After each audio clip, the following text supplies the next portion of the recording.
नमस्कार, सुप्रभात। मैं निशांत आप सभी का आपके अपने YouTube चैनल पर स्वागत करता हूं। जैसा कि आप सभी जानते हैं कि हम यूपी पुलिस से संबंधित आरओ से संबंधित प्रैक्टिस सेट कर रहे हैं, जो कि परीक्षा के दृष्टिकोण से बहुत ही महत्वपूर्ण है। तो आइए दोस्त, बिना देरी किए हुए लेते हैं अपना पहला प्रश्न। क्या है पहला प्रश्न दोस्त? पहला प्रश्न है, वन भारत सारी वॉल्काथॉन पहल किस मंत्रालय द्वारा लॉन्च की गई?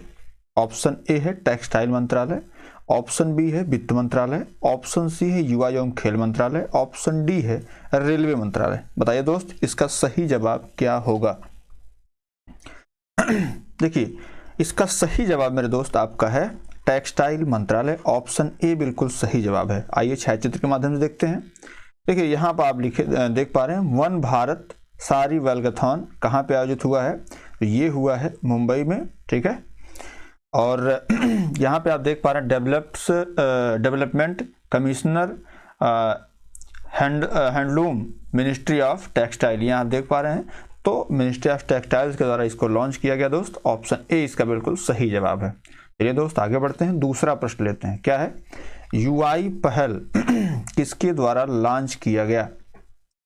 Option A national e governance division, option B है ministry of electronics and information technology, option C है इंटेल टेक्नोलॉजी, ऑप्शन डी है उपर्युक्त सभी। बताइए दोस्त, इसका सही जवाब क्या होगा?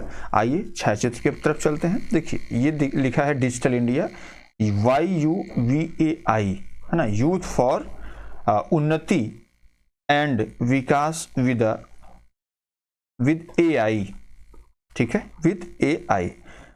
जो YUVAI यूथ फॉर उन्नति और AI के साथ विकास राष्ट्रीय ई governance division NEGD, electronics and सूचना प्रौद्योगिकी मंत्रालय MEITY, भारत सरकार और इंटेल इंडिया की एक सहयोगी पहल आर्टिफिशियल इंटेलिजेंस पर आगामी वैश्विक साझेदारी JPAI शिखर सम्मेलन केंद्र स्तर पर ले जाने के लिए तैयार है। युवाओं को आवश्यक AI कौशल प्रदान करने के लिए डिजाइन किया गया है। यह अभूतपूर्व कार्यक्रम भविष्य के लिए तैयार कार्यबल के निर्माण के लिए अभिनव दृष्टिकोण और प्रतिबद्धता के लिए मान्यता प्राप्त कर रहा है। तो बताइए दोस्त, इसका सही जवाब क्या होगा? आपको पता है कि नेशनल ई गवर्नेंस भी के सहयोग से भी हो रहा है, ministry of electronics and information technology भी इसमें सहयोग कर रहा है और इंटेल इंडिया भी इसमें सहयोग कर रहा है। इसका सही जवाब क्या हो जाएगा मेरे दोस्त? ऑप्शन नंबर डी बिल्कुल सही जवाब हो जाएगा। चलिए दोस्त, आगे बढ़ते हैं, अगला प्रश्न लेते हैं। क्या है? International institute for management development द्वारा सितंबर 2023 में जारी वर्ल्ड टैलेंट रैंकिंग में भारत को रैंक प्रदान की गई है। Option A 56, option B 46, option C 64, option D 68। बताइए दोस्त, इसका सही जवाब क्या होगा? तो आइए दोस्त देखते हैं क्या है। देखिए, यहाँ पे IMD world digital competitiveness ranking 2023 जारी की गई है। United states top IMD 2023 world digital competitiveness ranking and India's 49th position. Bharat की कौन सी रैंक है? 49वीं रैंक है मेरे दोस्त। कौन सी? 49वीं, 49। इसमें आपका ऑप्शन हम इसको बना दे रहे हैं 49, बिल्कुल इसका सही जवाब है। ठीक है दोस्त, चलिए आगे बढ़ते हैं, अगला प्रश्न लेते हैं। हाल ही में मध्य प्रदेश के मुख्यमंत्री के रूप में किसे चुना गया? ऑप्शन है विष्णुदेव साय, ऑप्शन बी है Mohan Yadav, option C Bhajanlal Sharma, option D इनमें से कोई नहीं। उत्तर प्रदेश पुलिस के अकॉर्डिंग ये प्रश्न बन सकता है, अभी हाल ही में कितने राज्यों में विधानसभा चुनाव हुए? तो 5 राज्यों में, आपके लिए इंपॉर्टेंट है, 5 राज्यों में विधानसभा चुनाव संपन्न हुए। विधानसभा चुनाव संपन्न हुए, ठीक है मेरे दोस्त। कहां कहां पे? तो 1 नंबर पे आपका आएगा छत्तीसगढ़, दूसरे नंबर पे आपका आएगा मध्य प्रदेश, तीसरे नंबर पे आप ले सकते हैं आपके अपने राजस्थान को, ठीक है। चौथे नंबर पे आएगा आपका तेलंगाना, क्या? तेलंगाना आएगा। और 5वें नंबर पे आएगा आपका मिजोरम। क्या आएगा भैया? मिजोरम आएगा। मामला क्लियर है। जैसे अगर आपसे ये पूछे कि भाई छत्तीसगढ़ के मुख्यमंत्री कौन है, तो विष्णुदेव साय बने हैं। मध्य प्रदेश के मुख्यमंत्री पूछा आपसे तो ये मोहन यादव बने हैं। और राजस्थान का मुख्यमंत्री पूछा तो ये भजनलाल शर्मा बने हैं। अब ऑप्शन में जैसे तेलंगाना के मुख्यमंत्री कौन बने दोस्त, तो तेलंगाना के मुख्यमंत्री रेवंत रेड्डी बने। कौन बने हैं? रेवंत रेड्डी। क्या नाम इनका? रेवंत रेड्डी जो है ये तेलंगाना के मुख्यमंत्री बने। बात क्लियर है। ये कांग्रेस के हैं। जैसे हो सकता है आपसे पूछ ले बीजेपी से कौन है, कांग्रेस से, तो ये कांग्रेस के हैं। ठीक है दोस्त। अब देखिए अगर आपसे पूछा जाए मिजोरम के मुख्यमंत्री कौन बने हैं, तो मिजोरम के मुख्यमंत्री लाल दुहोमा बने हैं। कौन? लाल दुहोमा जो है ये यहाँ के मुख्यमंत्री बनाए गए हैं। ठीक है मेरे दोस्त। तो इसमें मुख्यमंत्री संबंधित आपसे प्रश्न पूछा सकता है। तो अगर हमसे जैसे पूछा जाए कि राजस्थान के मुख्यमंत्री कौन है, तो हम तुरंत बताएंगे भजनलाल शर्मा जी हैं। छत्तीसगढ़ के मुख्यमंत्री कौन है? विष्णुदेव साय हैं। मध्य प्रदेश के मुख्यमंत्री आपके मोहन यादव हैं। तेलंगाना के मुख्यमंत्री आपके रेवंत रेड्डी हैं। और मिजोरम के मुख्यमंत्री आपके लाल दुहोमा है। बात क्लियर है। तो हमसे जो प्रश्न पूछा गया उसका उत्तर ऑप्शन नंबर बी बिल्कुल सही जवाब है दोस्त। चलिए आगे बढ़ते हैं, अगला प्रश्न लेते हैं। क्या भैया? विश्व की सबसे विशाल केंद्रीय सौर ऊर्जा परियोजना किस देश द्वारा हाल ही में लॉन्च की गई है? Option A America, option B Japan, option C UAE, option D Bharat. बताइए दोस्त इसका सही जवाब क्या होगा? देखिए इसमें आप देख पा रहे हैं फिगर में दफराह एनर्जी, ठीक है, the inauguration of AI Dhafra solar private plant आप यहाँ देख पा रहे हैं। UAE inaugurates world's largest single site solar power plant. बताइए दोस्त इसका सही जवाब क्या होगा? तो इसका सही जवाब है केंद्रीय सौर ऊर्जा परियोजना जो भी लॉन्च की गई, कहाँ पे लॉन्च की गई है? ऑप्शन सी यूएई में। चलिए दोस्त आगे बढ़ते हैं, अगला प्रश्न लेते हैं। क्या है? मेरा गांव मेरा माटी धरोहर प्रोजेक्ट किस मंत्रालय के द्वारा शुरू किया गया? ऑप्शन ए है सांस्कृतिक मंत्रालय, ऑप्शन बी वित्त मंत्रालय, ऑप्शन सी कोयला मंत्रालय, ऑप्शन डी जल संसाधन मंत्रालय। इसका सही जवाब क्या होगा दोस्त? आइए देखते हैं। आपको पता है कि मेरा गांव मेरी धरोहर परियोजना 27 जुलाई 2023 से आरंभ की गई है। इसके शुभांकरकर्ता केंद्रीय गृह एवं सहकारिता मंत्री अमित शाह हैं। और इसे शुरू क्यों किया गया है? तो आज़ादी का अमृत महोत्सव के हिस्से के रूप में राष्ट्रीय सांस्कृतिक मानचित्रण मिशन के अंतर्गत इसको शुरू किया गया है। संस्कृति मंत्रालय द्वारा इंदिरा गांधी राष्ट्रीय कला केंद्र के समन्वय से इसको शुरू किया गया है। इसका मुख्य उद्देश्य क्या है? तो यह एक व्यापक आभासी मंच है। 29 राज्यों और 7 केंद्र शासित प्रदेशों में विस्तारित भारत के लगभग 6.5 लाख गांवों को सांस्कृतिक मानचित्रण करना है। और इसका अन्य उद्देश्य क्या है? तो भारत के समृद्ध संस्कृति और परंपराओं को प्रोत्साहित करना, ग्रामीण समुदायों में आर्थिक विकास, सामाजिक सद्भाव और कलात्मक विकास का मार्ग प्रशस्त करना है दोस्त। तो मेरा गांव मेरी धरोहर का लोकार्पण आप देख पा रहे हैं कुतुब मीनार नई दिल्ली से शुरू किया गया है। भूलिएगा मत इसको, ठीक है। मेरा गांव मेरी धरोहर परियोजना। तो इसका सही जवाब क्या हो जाएगा मेरे दोस्त? इसका सही जवाब हो जाएगा केंद्रीय गृह एवं सहकारिता मंत्री द्वारा शुरू किया गया है। तो सांस्कृतिक मंत्रालय इसका बिल्कुल सही जवाब हो जाएगा। ठीक है दोस्त। चलिए आगे बढ़ते हैं, 7वां प्रश्न लेते हैं। क्या दोस्त? सितंबर 2023 में भारत के पहले कार्टोग्राफी संग्रहालय जॉर्ज एवरेस्ट का उद्घाटन किया गया। कहाँ पर? मसूरी उत्तराखंड, अहमदाबाद गुजरात, मंडी हिमाचल प्रदेश, लखनऊ उत्तर प्रदेश। बताइए दोस्त इसका सही जवाब क्या होगा? आपकी सुविधा के लिए छायाचित्र के माध्यम से समझने का प्रयास करते हैं। यहाँ पे आप देख पा रहे हैं उत्तराखंड के पर्यटन और संस्कृति मंत्री आपके सतपाल महाराज हैं, जो कि विश्व पर्यटन दिवस के अवसर पर उत्तराखंड के मसूरी के सुरम्य शहर में जॉर्ज एवरेस्ट कार्टोग्राफी संग्रहालय का उद्घाटन ये कर रहे हैं। ठीक है। तो बताइए दोस्त इसका सही जवाब क्या होगा? इसका सही जवाब हो जाएगा option number A Mussoorie Uttarakhand. ठीक है। चलिए आगे बढ़ते हैं दोस्त, 8वां प्रश्न लेते हैं। नवंबर 2023 में भारत की सबसे बड़ी शीत तेल उत्पादन सेवा किस राज्य में खोली गई? ऑप्शन ए है Andhra Pradesh, option B Tamil Nadu, option C Gujarat, option D आपका महाराष्ट्र। बताइए दोस्त इसका सही जवाब क्या होगा? देखिए फिगर के माध्यम से देखते हैं कि भारत बोटेनिक मतलब लकड़ी पानी का शुद्ध तेल, Bharat botanic to open India's largest cold oil production facility in Gujarat. तो हमको अगर आपसे पूछा जाएगा कि भाई सबसे बड़ी कोल्ड ऑयल जो प्रोडक्शन फैक्ट्री है वो कहाँ खोली गई है, तो गुजरात में खोली गई है। तो इसका सही जवाब क्या हो जाएगा मेरे दोस्त? ऑप्शन नंबर सी, गुजरात बिल्कुल सही जवाब हो जाएगा। भारत की सबसे बड़ी शीत तेल उत्पादन सेवा कहाँ पे शुरू की गई है? ये शुरू की गई है आपके गुजरात राज्य में। चलिए दोस्त आगे बढ़ते हैं, 9वां प्रश्न लेते हैं। स्कूली शिक्षा के बदलते परिदृश्य को देखते हुए तेजी से बदलाव लाने के उद्देश्य से विश्व बैंक और भारत सरकार द्वारा किस राज्य में 22 सितंबर 2023 को चौक परियोजना को मंजूरी दी गई? Option A Madhya Pradesh, option B Bihar, option C Uttar Pradesh, option D Chhattisgarh. बताइए दोस्त इसका सही जवाब क्या होगा? आप देख पा रहे हैं यहाँ पे स्कूली शिक्षा को चमकाएगी कौन? चाक परियोजना। किसके द्वारा? ये आप भूपेश बघेल को देख रहे हैं जो कि छत्तीसगढ़ के पूर्व मुख्यमंत्री हैं, इनके द्वारा यह योजना लॉन्च की गई थी। ठीक है, प्रदेश के सभी स्कूलों में इसको लेकर के जो शिक्षा गुणवत्ता बढ़ाने का एक सरकार का जो साहसिक कदम है उसको अपडेट किया जाएगा। और इससे फायदा क्या होगा कि इससे आपको स्मार्ट क्लासरूम, लैब, लेबोरेटरी जैसी सुविधाएं मिलेंगी। ठीक है, और इस परियोजना हेतु 5 वर्षों में करीब 2500 करोड़ रुपए देने पर विश्व बैंक ने सहमति और राज्य सरकार ने केंद्र सरकार से अनुमति ली हुई है। इसका उद्देश्य है बुनियादी शिक्षा, अधोसंरचना विकास, शिक्षकों में व्यावसायिक शिक्षा हेतु क्षमता का विकास करना। इसमें कुल 6 क्षेत्रों में कार्य होगा। तो ये आप ध्यान रखिए, चाक परियोजना किसकी है?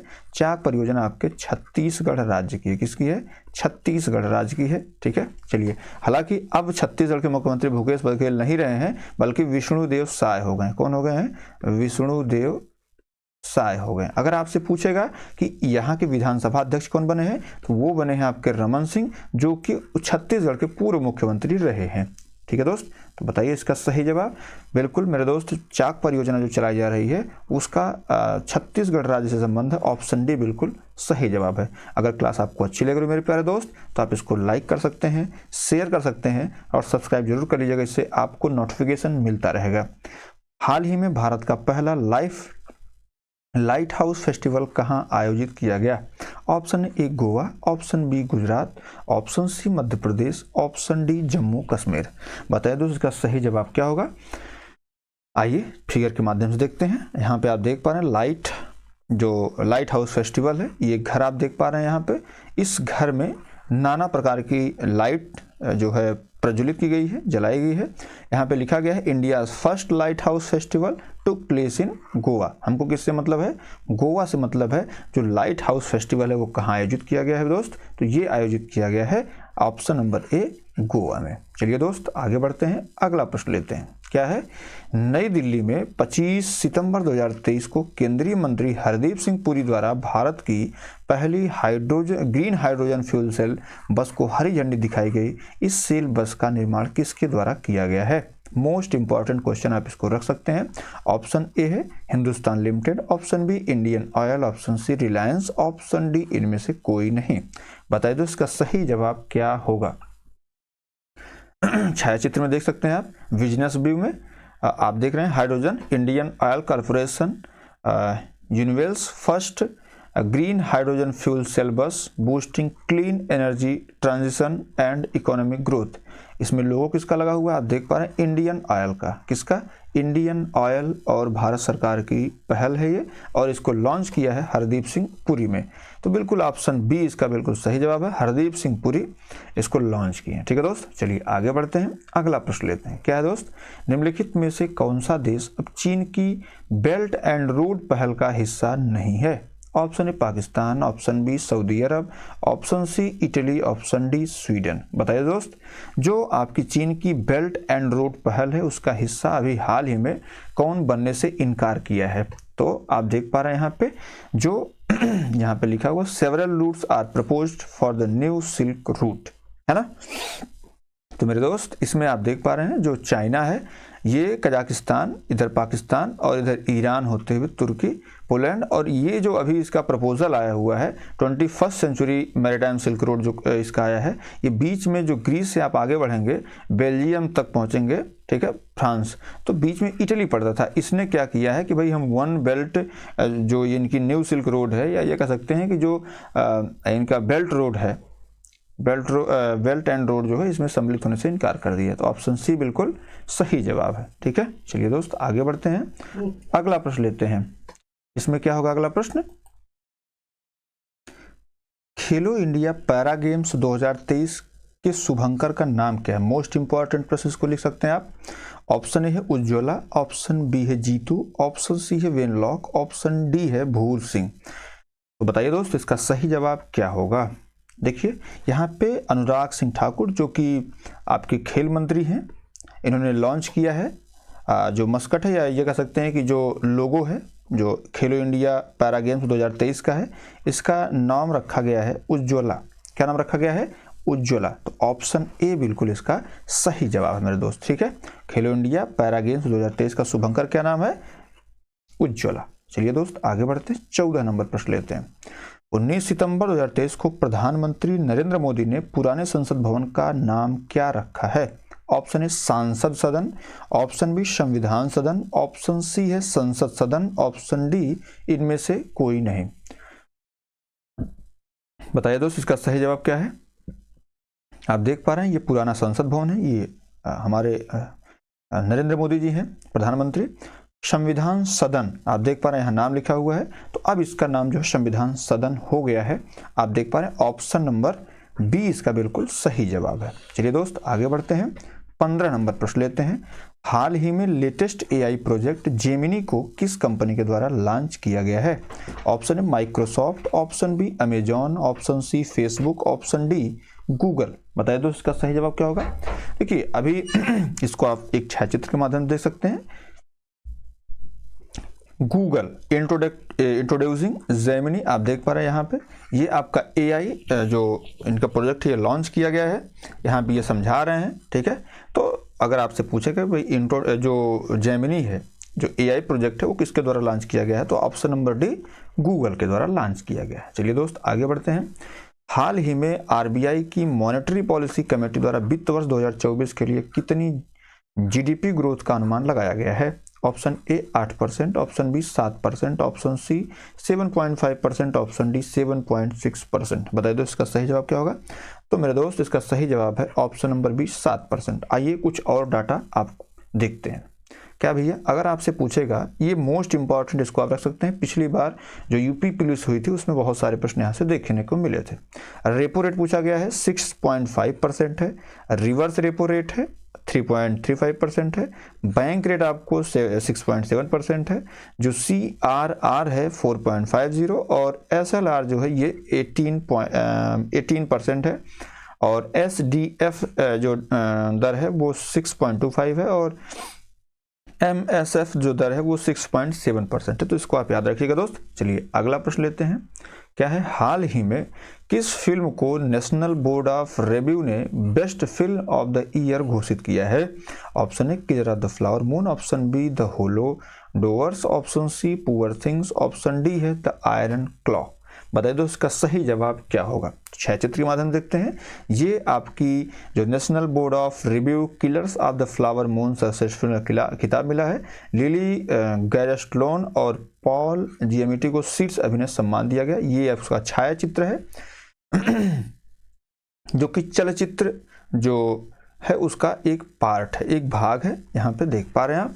तो नेशनल बोर्ड ऑफ रिव्यू द्वारा killers of the flower moon को सर्वश्रेष्ठ फिल्म का पुरस्कार दिया गया है। कहाँ पे है? ऑप्शन नंबर ए इसका बिल्कुल सही जवाब है दोस्त। ठीक है, चलिए आगे बढ़ते हैं, 18 नंबर प्रश्न लेते हैं दोस्त। क्या है? हाल ही में 3 नए अपराध कानून से संसद ने पारित किए हैं में CRPC का नया नाम क्या कर दिया गया है? ऑप्शन है भारतीय न्याय संहिता 2023, ऑप्शन बी भारतीय नागरिक सुरक्षा संहिता 2023, ऑप्शन सी भारतीय साक्ष्य संहिता 2023, ऑप्शन डी इनमें से कोई नहीं।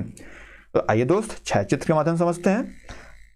आप देख पा रहे हैं जो पहला कानून बना था इंडियन पीनल कोड 1860 की, उसका नाम अब क्या हो गया? भारतीय न्याय संहिता 2023 हो गया है।